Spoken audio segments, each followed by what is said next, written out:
Get a life, nerd. Hey everybody, Alkali Lake here. Welcome to Nerd Up Level Up Cosplay Edition. And today we are talking about silicone molds and how to use them with cosplay foam. Lots to cover because there are many different types of molds, different curing times, and different times to pull them out. It can actually be more complicated than you think, but with some really cool results. So I'm excited to show you how to use them, and I hope that you'll learn something new. For today's video, we will be using two different types of molds. This mold is a firmer silicone mold. It is quite sturdy. The pieces inside don't move very easily. They're quite rigid, so it's very easy to use. I have one here ready to go that I'm going to show you shortly. And the next mold is this type. I'm going to peel this out and show you the inside, but this is a very squishy silicone mold. It has a lot of detail, so the pieces on the inside are not quite as firm. So we have to be very careful when dealing with this type of silicone mold. You can find these molds on Amazon.com for this type of mold, or TNT Cosplay Supply has several of these types of molds available. First, we're going to start with the easy mold. So I already did a mold last night, and this is on a trim section. This mold should come out looking something like this. These types of trim are really nice to use as accent pieces on cosplay armor. One such example is right here. I made this shoulder pauldron. It is not painted yet, but you can see where I accented the trim here by adding a molded trim piece. This is a way to help your cosplay stand out so it gets more attention at conventions. A lot of people have started using foam dowels now, such as these, because they're readily available. Several years ago, when I started doing cosplay, it was much harder because we had to make the foam dowels ourselves, but you can buy them for a very affordable price, and TNT Cosplay Supply and many other vendors have them as well. You can see I textured mine, and this technique I will do in an upcoming video. For now, we're going to focus on silicone molds. So if you like this kind of treatment, you can get it in a mold like this. You can also find these at stores like Joann's or Michael's in the cake decorating section. So I'm going to peel out this one. I did this one last night. It comes out pretty easy, and the detail is really, really good. So you don't want to pull these out too early because the cosplay foam will be too pliable and will stretch out the design. You also don't want to pull them too late or the foam clay could snap. I have an example here of a piece of foam clay I did a long time ago, and you see it's gotten pretty warped. The problem with these is you can't make very much at one time. This is only about 6 inches worth of trim. So if you need a lot of trim, make them all in the same day. You can put the foam clay in, wait about 30 minutes to an hour and pull it out, and then you can set that trim aside and do another one. That's what I've been doing for my large pieces for a build I'm working on. But you're going to want to make sure that if you do that, that you apply them to your build on the same day. Otherwise, these will get brittle if you do too many in advance. I'm going to show you here. It snaps so easily. Now you can fix this by spritzing these with a bottle of water and letting them sit, and then you can lay them flat and then push them down and stretch them out and they'll get more pliability. I just wanted you to know that if you do too many in advance, your product will become dry and brittle and you won't like working with it because you won't be able to bend it very easily around a piece. But again, easy to fix by just spritzing with some bottles of water. When you pull out the mold, it's good to note that if you have any excess, I have this piece here, I had some excess where I put too much foam into the mold, and that's really easy to clear up just with some scissors. So you can grab your pre-molded foam and you can take the scissors and you can simply just cut this excess. We call it flashing in special effects, the excess flashing off. So pretty easy to clean up if you have excess there. For a hard silicone piece like this, it's very easy to make a mold. We're going to use C4 Cosplay Creative Clay Compound that you can find through TNT Cosplay Supply. I have an affiliate link below in the descriptions, and if you would like to help out me, a small cosplayer who only gets a small affiliate commission, you can click on that to buy your cosplay foam, and it'll help me a little bit. Thank you in advance. Alright, this cosplay foam can be tricky. It comes in a bag like this, and as you can see, it's sealed pretty tightly. You want to keep it that way because if it dries out, then the cosplay foam will get hard. All right, so we're gonna open it up and we're gonna pinch off about how much we're gonna need. You wanna take a little bit more because you wanna work quickly. So I have an amount like this. And for a mold like this, you're going to want to either roll this out or stretch it out with your hands in kind of a worm-like shape. So we're gonna start this just like that. Then you're gonna start on one end of your mold and you're gonna push down in and spread out this foam until it goes into all of the corners. It's actually better with a trim piece like this to have it not go over the edges so you have less to trim, but on swirly pieces like this you can use some overflow. But here you're gonna see I'm gonna pull this cosplay foam as I'm working, so you can see this hand is kind of pulling it while this hand is pushing it. If you missed a piece or it broke apart, you can just push some clay backwards to kind of fill it in. And you can press on this and push on this as hard as you want. That's what's really nice about these cake molds, is that they are super, super easy to use and very, very forgiving. So we're just gonna press on this worm-like piece. And I've done so many of these now for this cosplay piece I'm working on for the TwitchCon cosplay contest that I kind of know how much foam I need to grab now, and you can see it was nearly the perfect amount. So I'm actually going to push some of that backwards to stretch it back into the trim piece. And again, this is just trim, so we don't need it to be super deep. As long as we push enough of the cosplay creative clay compound into the shape, you're gonna be okay. So it's as simple as that. But I just want to reiterate that you cannot pull this too early. Right now the cosplay foam is much too pliable. This needs to dry for at least 30 minutes. Most of the time I recommend an hour before you pull it out. But while you're working on your piece, that means you can do several of these at once. Just watch your timing. I did several in advance because I'm working on a piece right now that requires a lot of these. But don't forget, they break easy if you do them and let them sit too long. All right, we're gonna set this piece to the side and I'm gonna show you this next one, which is super tricky, so be careful. So we'll push this to the side and we'll move this mold over. I got this mold on Amazon.com. I will link it below. There are several available. Wolf heads are very popular in cosplay. Just make sure that if you buy anything on Amazon, you are very careful to note the size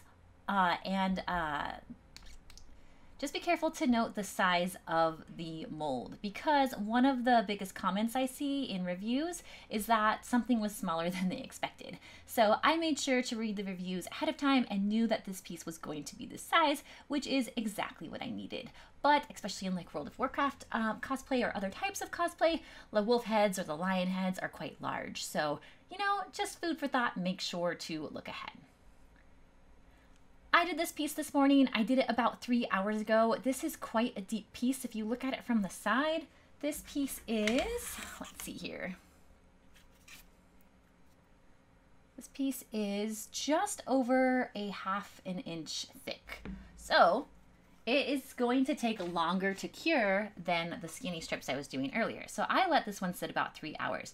This is a very, very complicated piece to mold, which is why I wanted to talk about it today. First off, let's demold the one I did this morning, and then I will show you how to mold a new one. In a mold like this, that's very, very intricate. Let me show you what one looks like. This is the lion's head. In a mold like this, which is super, super duper intricate, you're gonna wanna be very, very careful at pulling it out. All right, I changed my video settings for this so that the autofocus is on. I had turned it off earlier so the camera wouldn't go out of focus too much. And I have this much closer to the camera so you can see what's going on here. When you want to demold a mold like this, you need to be very, very careful because the mold is deep. And if you try to pull out this foam too early, you will lose your detail. So you want to pull on the edges very, very slowly. Then you want to hold in the center. Remember, I just did this like 3 hours ago. And rotate it and pull from the edges only. Don't even worry about the middle. We're stabilizing the middle with our thumb here. And we're going to pull very slowly around every single edge. Oh, you can start to see it pop here, which is really great. That's what you're looking for. You want the mold to pop on its own. So very slowly working on all these edges, just rotating, bracing the middle. And then what you want to do is you want to push from the bottom of the mold up towards the center and see if you can get more pieces of more spots to pop on their own. So I'm kind of bending this out. The middle's still stuck. So super carefully, you guys. Don't just rip this sucker out. Let's see if we can get you guys to see really closely here. It's hard to zoom in and have you guys see, but we're just about out. All right. So now I'm going to peel this back and then grab with my hands and very gently pull that out of the center. Oh my gosh. Would you look at that beautiful lion's head? It turned out so well. It is so good, you guys.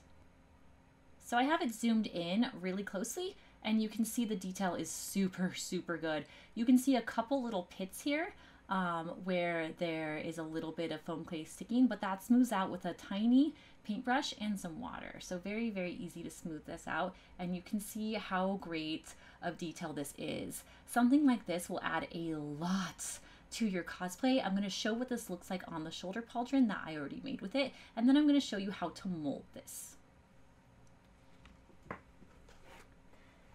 Here is the shoulder pauldron I've already made, and I want to talk to you about adding some other pieces into this. So this lion head is already ready to go. It has been primed with some Hexflex primer and it is ready for paint. But I wanted to show you what some accent pieces could look like if you chose to add them. I pre-molded these earlier on that dark purple harder silicone piece that I had showed you. You can add filigree into corners to really make your cosplay stand out as well. So sometimes on molds you see tiny little smaller pieces and you're not sure what to do with them. They can work really, really great as filigree accent pieces on your armor. So don't overlook the tiny pieces. They can do some really, really cool things. All right, so now that we've gone over that very last step here, I'm gonna show you how to mold this. It is much trickier than the first one. Okay, before we start with the clay, I wanted to really show you this silicone piece up close. This is very different from the first silicone piece I showed you because it is much thinner. These little pieces here in the center move very, very easily. My camera's gonna go out of autofocus there. But I just wanted to point out that this piece is super, super flimsy on the inside. These move really easy, and if you just smash clay in there, you're gonna push these pieces in and lose all of your detail. So there's a special way to do it. You grab very thin pieces of cosplay foam and you spread them out with your fingers, and then in these little areas, you're going to want to gently, very gently place them in here and push them in with your fingertips. You could also use like a cotton swab or a tiny, tiny detail brush to push it in. I have done 6 of these now, so I've gotten pretty used to just pushing it in with my fingertips. But see how I took the skinny piece and really took my time? So I'm gonna take some even smaller pieces here, just, you know, really tissue thin, and really work them around these edges. The cosplay foam can really get distorted if you press them in. The cosplay foam itself is very moldable, pliable, and really soft, and this particular type of silicone is really soft too. So you're just going to have to be careful when you push it in here. So tiny little layers. We're on like our 3rd or 4th layer now. We'll see how many layers it's going to take. Even on these outer edges where the silicone is a bit sturdier, I'm still going to take the time to very, very gently push in the cosplay foam clay. And I think we're on, what is this, like 7 skinny pieces now? Don't worry about it looking clumpy. It's not going to affect your mold, as you can see here with this one. It'll come out just fine. You need to be patient. I'll show you what we're going to do to get that nice crisp effect. So push in the foam super duper duper duper gently.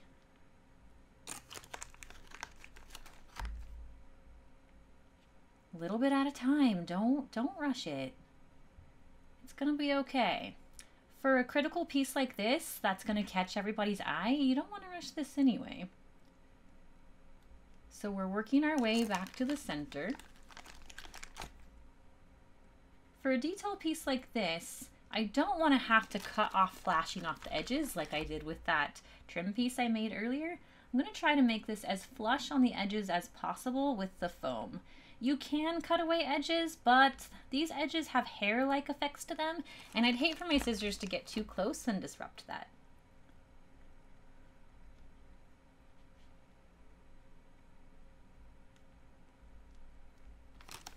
All right, almost there.